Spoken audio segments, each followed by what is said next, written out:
नमस्कार, मी पंजाब हवामान अभ्यासक मुक्काम पोस्ट गुगळी धामणगाव तालुका सेलू जिल्हा परभणी मध्ये मुंबई नाशिक या भागामध्ये उत्तर महाराष्ट्राकडे जवळपास 21 जुलै 22 आणि 23 जुलै दरम्यान मुंबईकडे मुसळधार पाऊस पडणार आहे, उत्तर महाराष्ट्राकडे मुसळधार पाऊस पडणार आहे म्हणून हा अंदाज लक्षात द्यायचा। त्याच्यामध्ये राज्यात सांगायचं झालं तर परत एकदा 25च्या दरम्यान परत एक कमी दाबाचा पट्टा येणार आहे। त्याच्यामुळे 25, 26, 27, 28 दरम्यान जुलै दरम्यान देखील राज्यात चांगला पाऊस पडणार आहे म्हणून हा अंदाज लक्षात द्यायचा। पण राज्यात आज 18 जुलैपासूनच पावसाला सुरुवात होणार आहे म्हणून ही अंदाज लक्षात द्यायचा।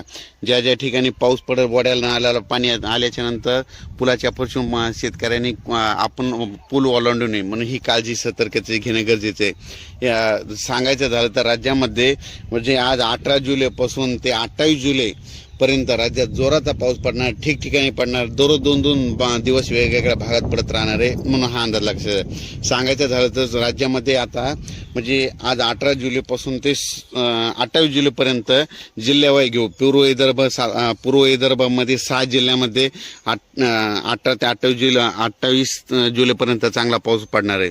त्याच्यानंतर पश्चिम विदर्भाचे 5 जिल्ह्यामध्ये म्हणजे आज 18 जुलैपासून ते 28 जुलैपर्यंत जोराचा पाऊस पडणार आहे, दररोज भाग बदलत पडणार म्हणून हा अंदाज लक्षात घ्यायचा। त्याच्यानंतर मराठवाड्यामध्ये देखील म्हणजे आजपासूनच बऱ्याच ठिकाणी पाऊस होणार आहे। म्हणजे आज 18 जुलै ते 28 जुलै दरम्यान कोणत्याही गावात त्याच्यातून वंचित राहणार नाही, म्हणजे दोनदा पाऊस येऊन जाईल म्हणून मराठवाड्यातल्या प्रत्येक गावातल्या लोकांनी लक्षात घ्यायचं, म्हणजे दोनदा पाऊस तुमच्या गावाला येणार हे लक्षात घ्यायचं। त्याच्यानंतर पश्चिम महाराष्ट्रात देखील 18 ते 28 जुलै दरम्यान दोनदा पाऊस चांगला पडणार आहे म्हणून हे अंदाज लक्षात घ्यायचा। उत्तर महाराष्ट्रात देखील जरा जास्तच पाऊस पडणार आहे म्हणून हा अंदाज लक्षात घ्यायचा। उत्तर महाराष्ट्रामध्ये 21 जुलै 22-23 जुलै दरम्यान मुसळधार पाऊस पडून अतिवृष्टी होईल, मुंबईकडे अतिवृष्टी होईल म्हणून हा अंदाज लक्षात घ्यायचा।